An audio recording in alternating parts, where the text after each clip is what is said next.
Hi, it's Patsy. So I popped on today to show you my top 10 spooky season tarot decks. This isn't my whole collection, but this is like my favourite 10 out of the collection that I have. So the first one that I'm going to show you is the one that I'm working with at the minute, new to my collection. It's the Zombie Tarot, and I'm really enjoying working with this. You get a little book. I'm really enjoying this. This is an old deck. It's been around a long time. But the readings I've been getting from this have been really good. I've really enjoyed spending time with this. I'm doing my 3 cards a day with this, and I shall carry on using this one through this season to do my 3 cards a day, because like I said, I am enjoying working with it, and it's such a great little deck. I love the tongue-in-cheek zombie images on the cards, and it's just a nice all-round deck, especially for this time of the year. So yeah, so this is the first one that I'm going to show you, and I'm sure many of you already have this in your collection. It is a bit of a well-known staple for the spooky season. So that is the first one that I'm going to show. So that is the Zombie Tarot. I'm going to go back in the box. I love the box for that. The second one is one that I got late. I came late to this one. I only got this, I think it was last year, and it's been out a good while. But there was something about it that was like, I just wasn't interested. But then last year I was really drawn to it. And of course it's the Deviant Moon Tarot. I have the ones with the border. I know there is borderless ones out there. And I love this deck. I use this all year round, not just this time of year, but it's particularly good for the spooky season, I think. But this deck is funny. I mean, it tells you what it needs to, but this deck has told me messages in such a way that it's had me laughing. It's delivered the message it's needed to, but it's done it in such a way that you can't take offence at it. It's just funny, and some of the cards on here make me smile. And yeah, this is a great all-round deck as well. And this is a obviously Patrick, what's his name, Patrick Valenza, and I know he has lots of other decks out there. I don't have any more. I only have this particular tarot deck. But yeah, I love this one. So that is one of those decks. It took me a long time to come round to the idea of having it in my collection, but now I have. I'll never get rid of that. I really enjoy working with that. So the next one is Tarot of the Haunted House. There we go, that one. And this is a Lo Scarabeo. This is by, who's it by? Sasha Graham and Mirko Pia. Well, I don't think I'll be able to pronounce that, but yeah, I don't want to make a mash of that, and I usually do with names like that. And that's the backs. This is a great deck. I mean, this is, again, is one that you could use all year round, and I have used it at the times of the year, but I do think it lends itself well to this time of year. It's nice that it's borderless. But yeah, this is a typical Lo Scarabeo cardstock size-wise and everything else. But yeah, it's a nice little deck. It is a nice little deck. I haven't used it that much. I got it last year, I believe, and it's not one that I've used an awful lot, but leaving it out now to use over the next couple of weeks to get some use out of it. But yeah, so that is the Tarot of the Haunted House. So that's my number 3. I mean, they're not in no particular order. I'm just grabbing them as I've kind of got them in this pile at the side of me. So that's number 3. The next one is this one. It's the Ghosts and Spirit Tarot. And this is by Lisa Hunt. I do like Lisa Hunt's work. I've got quite a lot of her decks. That's the backs of it. And it's typical Lisa Hunt artwork. I think this is a US Games, is it? Yeah, this is a US Games. Like I say, it's typical of her art style. It fits well into this season with the ghosts and spirits. But I have used this all the year around. It doesn't particularly have to be this time of year for me, but I do think the backs lend to it. But the images and the artwork are just wonderful. I mean, I do love Lisa Hunt's artwork, and they're busy decks, and you see so much in her artwork. But some of these ghosts, it says on the side, Ghosts and Spirits Tarot explores the fascinating subject of ghosts, surveying supernatural lore and legend from around the world. This deck presents 79 ethereal beings, some frightening and some friendly. Through the symbolism of tarot, they deliver their message from beyond, shedding light on human experiences. So yeah, so that's what it says on the side of the deck. And like I said, I do love this one, and I'm glad that I have this in my collection, and this is another one that I will be definitely working with these next coming weeks and beyond, I'd say. So that's a nice deck. See if I can get it back in the little tuck box.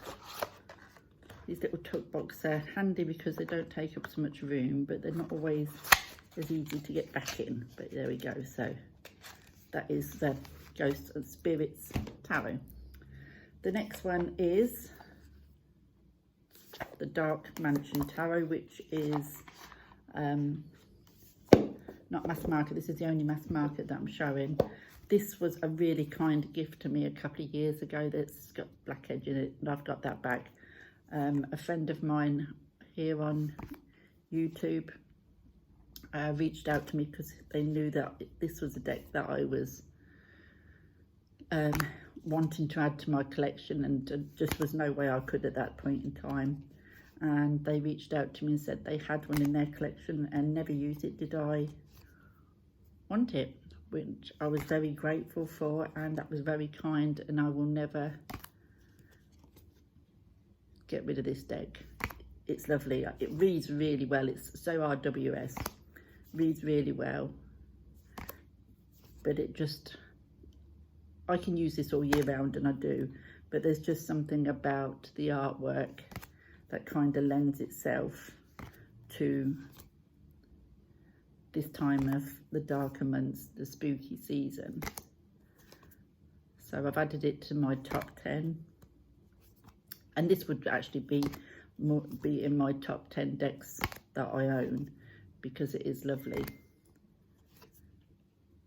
So yeah, so that is the Dark Mansion Tarot, and I really enjoy working with that, and that is gorgeous. So the next one that I'm going to show is this one, the Santa Muerte Tarot, and this is it US Scarabeo, and it comes in one of these. I use this all year round. This is a glossy one. It's getting a bit of a glare on there, I'm afraid, but yeah, it is glossy cardstock, this one. But this is a great deck and absolutely perfect for this time of year. I use this one all year round. I know there is an oracle, I don't have that, but I do love this tarot. I use this quite often, and this is one that I very often use for my ancestor altar as well. Again, this is a deck that's been around a long time, and I know a lot of people have and love this deck. And like I said, I do enjoy working with it. So that is that one. So that is Santa Muerte.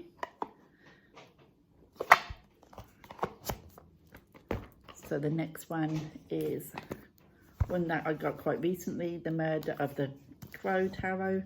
This was a deck that, not particularly to my taste, you would have thought, but there was something that kept drawing me back to this one, and I'm so glad I did. I think this is Let's Go About It, because this deck is brilliant. I absolutely adore this deck. And the reason why I think it kind of lends itself to this season, spooky season, is because of the dark images. It's all very atmospheric. It's very, very dark. But it's, like I said, it's one of those you can use all year round. But I just love this.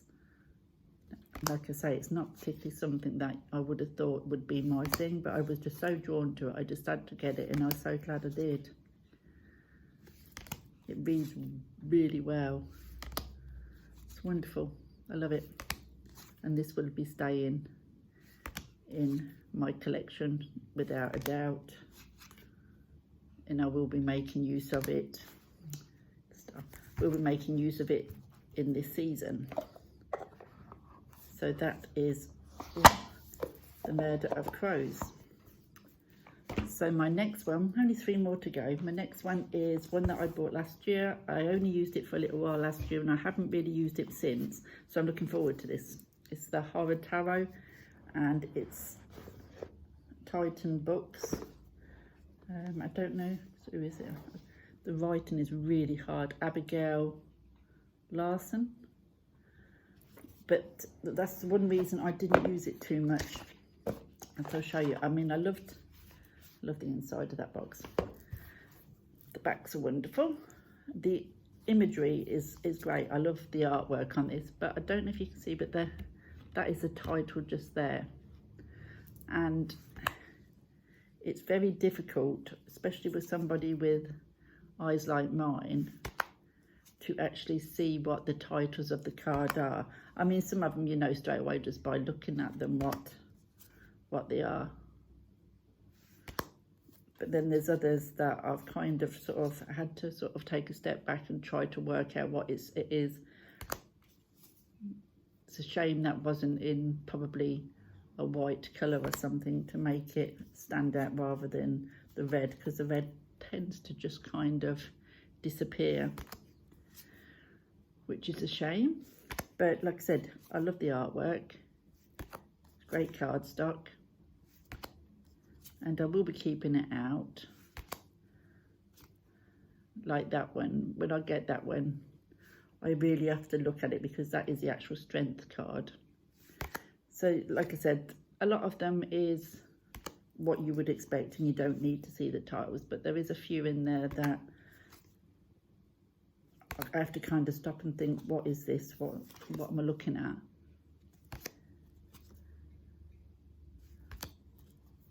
Like that one, what I just showed you, that one there is the Knight of Wands. So yeah, but it's a great deck, and I'm looking forward to using it a bit more. And so that is the Horror Tarot deck and guidebook.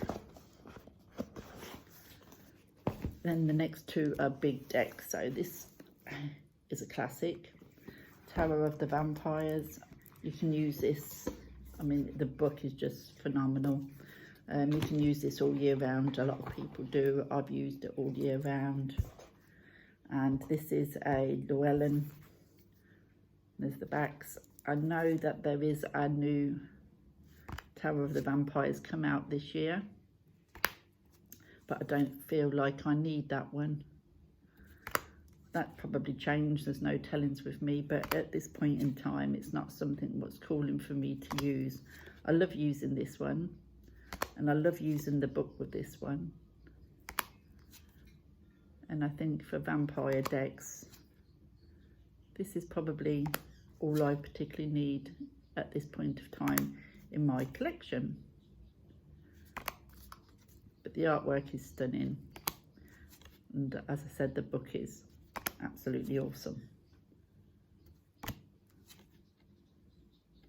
So great for this time of year, great for any time of year, just a great all-round deck.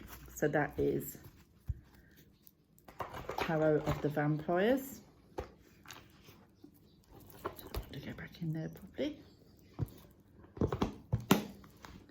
Tower of the Vampires by Ian Daniels.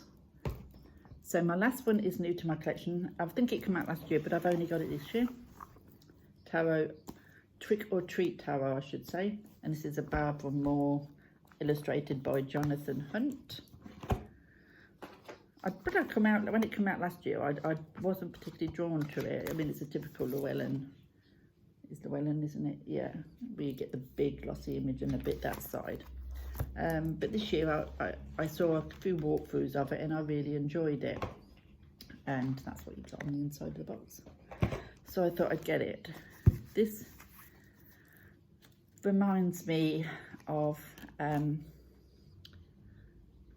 my children were small and taking them out trick-or-treating. It's very nostalgic in that sense. And even now with the children banging on the doors every Halloween looking for the treats, seeing all the little costumes and everything is lovely. So this is kind of very nostalgic of that, all that sort of children dressing up and whatever. I mean, when I was young, I mean, my time when I was a little girl in the 70s, here in England, we didn't really do trick-or-treating, or certainly not in the little town I came from. It was more in them days, fireworks and 5th of November. Halloween wasn't something that had come to our neck of the woods. We'd seen it on movies and what have you, and we knew about it, but it wasn't particularly something that you saw happening. You didn't have groups of children walking around and things like that. And certainly didn't see any pumpkins about. But we did grow up near fields of sugar beet. And we used to go into the fields and grab a sugar beet and carve out a face in the middle out of this sugar beet, stick a candle up and go around with that. And the smell of sweet sugar was very sickly, but I can still remember that smell, making me, but they were so hard to carve out, they was, but that was how we celebrated Halloween when I was a child. It wasn't all this dressing up as such and pumpkins and what have you, but it was when my children was little. So this is kind of very reminiscent of that time period. And of course now with all the little grandchildren and all of the little children knocking on the door, all dressed up, and there's some fantastic outfits nowadays. So that is the Trick or Treat Tarot, and that is my 10. So that is the 10 in my collection that are the favourites out of what I've got. If anybody else have got favourites that they're showing or want to put underneath, I'd love to hear. But I will be back soon, and thank you for watching. Bye for now.